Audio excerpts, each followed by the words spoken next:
ఒక రైతు దగ్గర ఒక గాడిద ఉండేది. అది ఎంతో పని చేస్తూ రైతుకు ఎంతో సాయం చేస్తూ ఉండేది.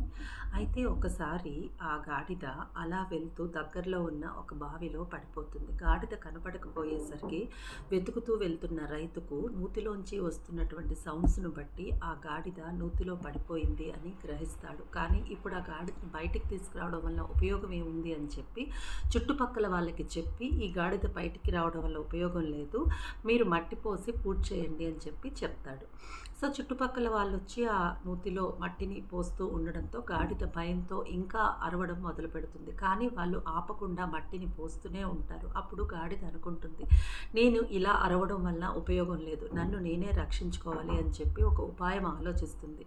కాసేపటికి నూతిలోంచి సౌండ్స్ రావడం ఆగిపోయేసరికి రైతుకి డౌటొచ్చి నూతిలోకి తొంగి చూస్తాడు.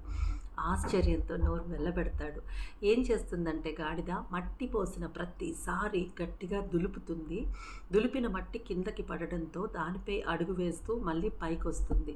అలా ప్రతిసారి దులపడంతో కాసేపటికి అలా పైకి వచ్చేస్తూ అంచుకు వచ్చేసరికి ఆ నూతిలోంచి ఒక్కసారి దూకేసి సంతోషంతో వెనక్కి తిరిగి చూడకుండా వెళ్ళిపోతుంది. ఇక్కడ మనం అర్థం చేసుకోవాల్సింది ఏంటంటే, మన జీవితంలో కూడా ఎంతోమంది విమర్శలని మట్టిలాగా వేస్తూనే ఉంటారు. వాటిని దులిపేయాలి తప్ప పట్టించుకోకూడదు. ఆ విమర్శలనే విజయానికి స్టెప్స్ లాగా మార్చుకోవాలి. మనం ప్రయత్నిస్తూ పోవాలి తప్ప అక్కడే ఆగిపోతే అదే ఓటమవుతుంది.